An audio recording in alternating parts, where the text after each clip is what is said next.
Welcome to Books for Success. Today, we're delving into the wisdom within Conspiracy by Ryan Holiday. Conspiracy reveals the incredible true story behind the downfall of one of America's most controversial media outlets. The author explores the motivations and machinations of billionaire Peter Thiel, who conspired against Gawker Media, and details the dramatic courtroom trial that saw wrestler Hulk Hogan win millions in damages against the world's most notorious gossip website. Before we begin, subscribe and ring the bell for notifications if you want to keep receiving the knowledge of book summaries about health, wealth, love, psychology, and much more. Don't be shy about dropping your book suggestions for us to summarize. Also, you can use this video as an audiobook summary. Let's grow and succeed together. What's in it for me? Get the inside scoop on the downfall of Gawker Media. If you followed the news in 2016, you probably read about ex-wrestler Hulk Hogan's lawsuit against the notorious gossip website Gawker. You might know that Hogan won and that Gawker declared bankruptcy. But what's the story behind the story? How did one of America's most respected and feared publications sleepwalk into its own financial ruin? In these chapters, we'll take a look at how billionaire tech investor Peter Thiel shocked the world with his behind-the-scenes plot to destroy Gawker Media. We'll examine the origins of Thiel's hatred of Gawker and learn how his covert actions ultimately shut down the controversial media outlet. We'll also hear arguments for and against Thiel's involvement in Hogan's case and explore how Gawker found itself on the stand in the first place. Chapter 1. In 2007, Peter Thiel believed Gawker Media had invaded his privacy. The beginnings of all things are small, the Roman politician Cicero once said. So it was with the conspiracy at the heart of this story.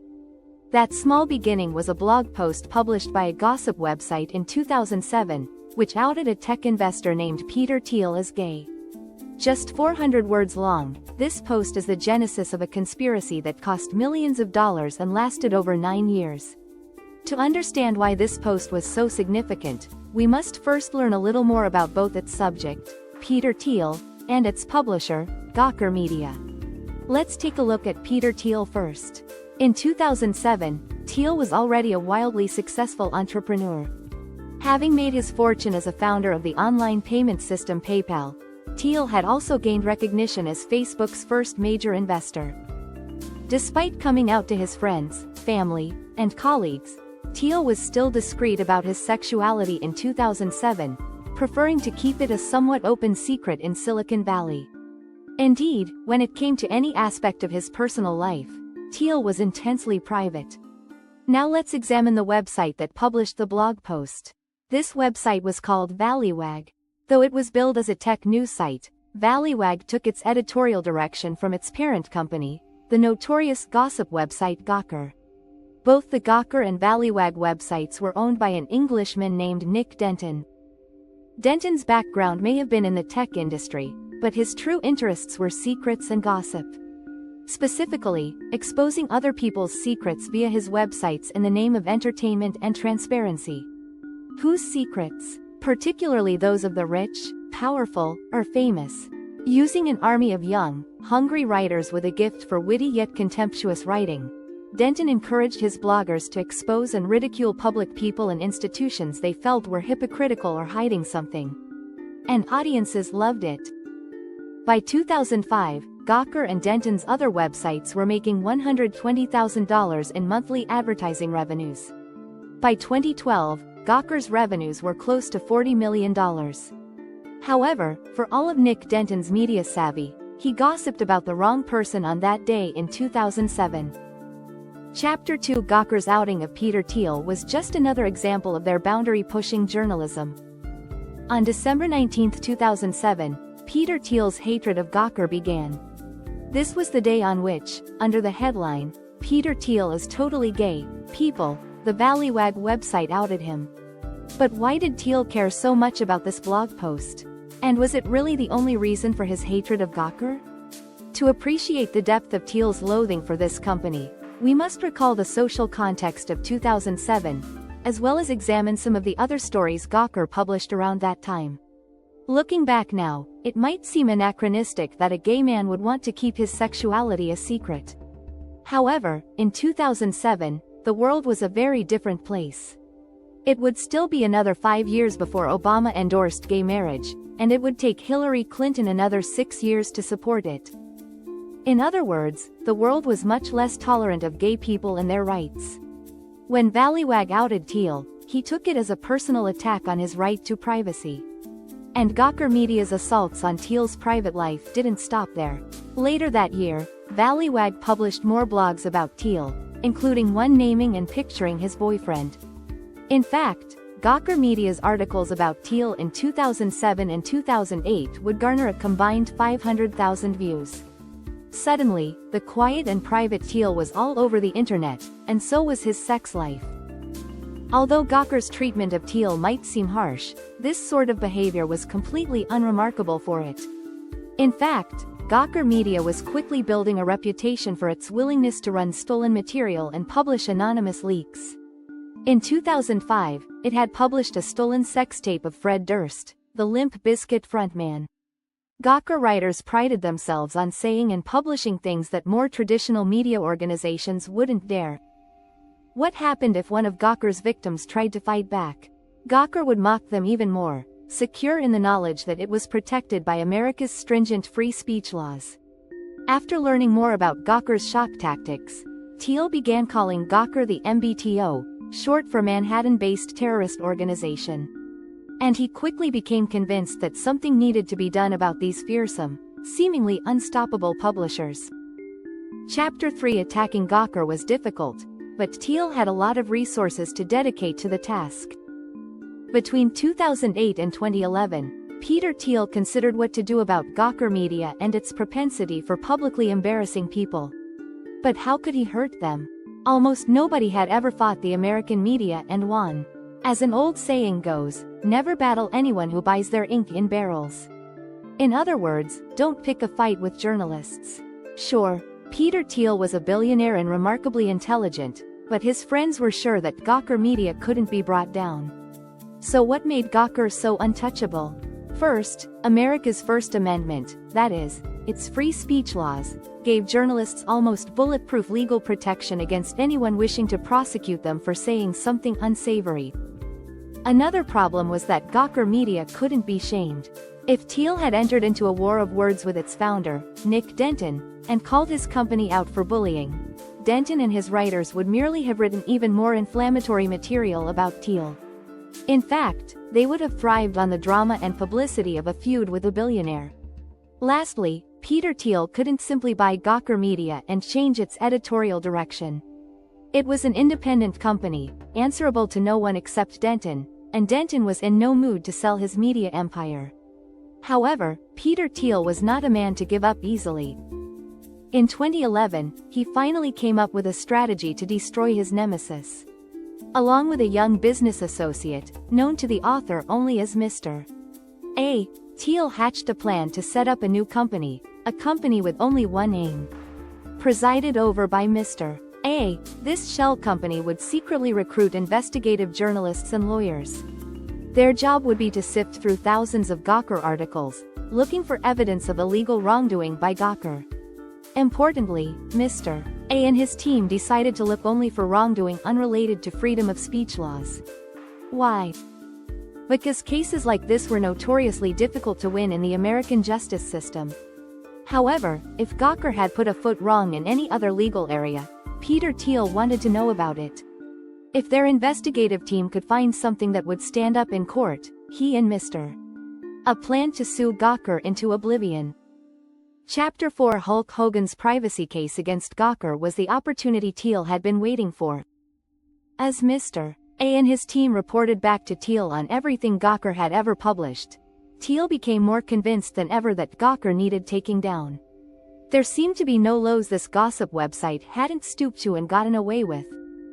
It had even published leaked nude photographs of famous women. But what could Thiel and his lawyers make stick in a court of law? As luck would have it, in 2012, the right opportunity came along. In 2012, the professional wrestler and actor Terry Bollea, otherwise known as Hulk Hogan, found himself in Gawker's crosshairs. Some years earlier, unbeknownst to him, Hogan had been filmed having sex with his best friend's wife. This footage, which had been recorded without Hogan's knowledge or consent, had been anonymously given to Gawker in 2012, and the company had swiftly published it on its website. Shocked and mortified, Hogan quickly sent Gawker a cease and desist letter through his lawyers, threatening to sue if the sex tape wasn't removed and explaining that it was filmed without his consent. Unsurprisingly, Gawker refused, and Hogan and his lawyers prepared to sue them. This was the opportunity Thiel and Mr. A and their lawyers had been waiting for. Hogan's claim against Gawker would not be a test of America's free speech laws.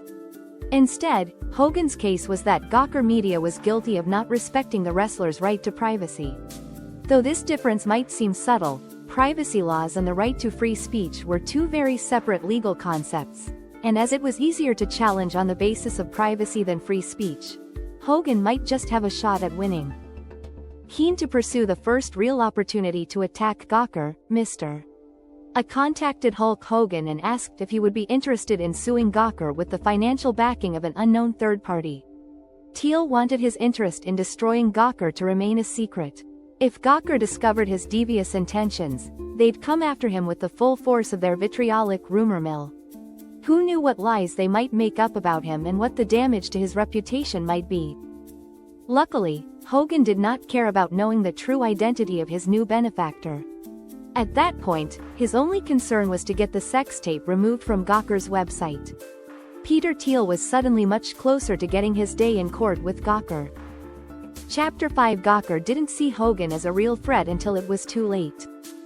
In 2016, Peter Thiel's conspiracy to attack Gawker came to fruition. A judge ruled Hulk Hogan could sue Gawker for a massive $100 million in damages. Billionaire vs. Gawker would go before a jury. At this point in the story, you might assume that Gawker Media and its CEO and founder Nick Denton were getting worried. Surprisingly, though, Gawker wasn't too concerned. Right up until the court case with Hogan began, Gawker and Denton treated it as no big deal. One reason for their flippancy was that they didn't realize Hogan's legal fees were being paid by a billionaire. Instead, the media outlet assumed Hogan was footing his own bills.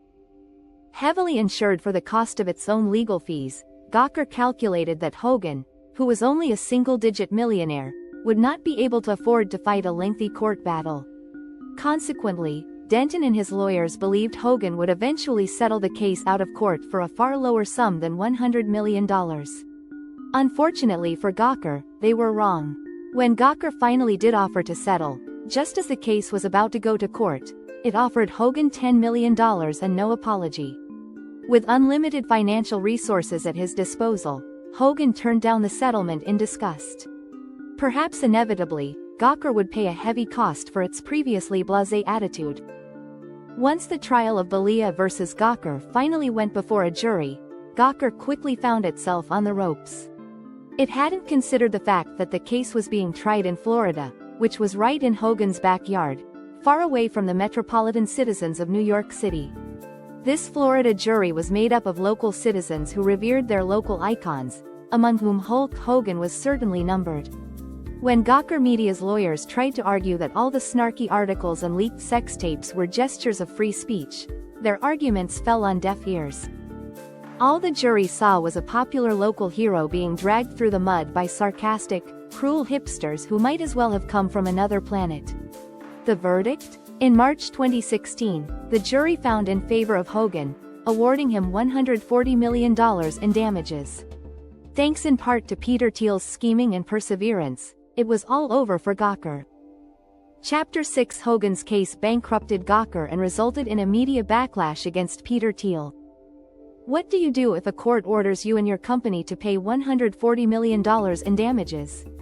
If you're an independent company like Gawker, you probably have no other choice than to do what Nick Denton did. You declare bankruptcy and shut down your business. Interestingly, although you'd assume Peter Thiel would be thrilled at this outcome, there was a sting in the tail for him, too. Shortly after the court verdict, Peter Thiel was unmasked as Hulk Hogan's benefactor. Although he had told almost no one about his involvement in the Gawker case while the trial was ongoing, the temptation to boast about his victory was too great even for him once the trial was won. He told a few friends and before long the story was all over the international news. For someone who had conspired so carefully over the past few years and planned for every eventuality, Thiel was now in for a big shock. America's media was very angry with him. Although many journalists had initially supported the jury's verdict against Gawker, when Thiel's involvement became known, they swiftly changed their minds. Suddenly, the media narrative changed to Peter Thiel as a petty, vindictive billionaire whose war against a courageous media underdog was a threat to free speech everywhere. Thiel was hurt and confused by the backlash against him. He believed his actions had been philanthropic. His victory had been a blow against a bullying tyrant on behalf of ordinary Americans everywhere, especially for those who couldn't afford to stand up for their rights against the media. Was he right? Well, the author believes you'll have to make up your own mind on that one. However, you might want to consider the following before you do. Thiel may have been secretive in his attack, but absolutely nothing he did was illegal. Considering his virtually unlimited resources, the fact that he chose to stay completely within the law should surely count in his favor. Finally, there's one final thing the author would like you to consider. To orchestrate Gawker's downfall, Thiel demonstrated a huge amount of long-term focus and personal drive, as well as a refusal to accept the status quo. Arguably, these personal qualities were just as important to his victory as his wealth. In these troubled political times, in which the new status quo can often seem disturbing, perhaps we could all learn something from Peter Thiel's patient plotting. In other words, perhaps we need more rather than fewer conspiracies if we want to change the world. Final words. The book's main takeaway is that Peter Thiel's conspiracy to destroy Gawker was 9 years in the making and would end up costing the billionaire somewhere around $10 million. What started with a short blog post outing Thiel morphed into a courtroom drama involving a professional wrestler and ended in the bankruptcy of one of the world's most admired and feared online publishers. Whether Thiel's actions were right or wrong, the fact remains that his was one of the most audacious conspiracies of modern times. Thanks for being part of our insightful voyage. If our summary piqued your interest, we encourage you to dive into the complete book for a deeper understanding. Don't forget to like this video, subscribe for more content if you're new here, and share it with others who might find it valuable. Keep on reading, discovering, and advancing until our next adventure.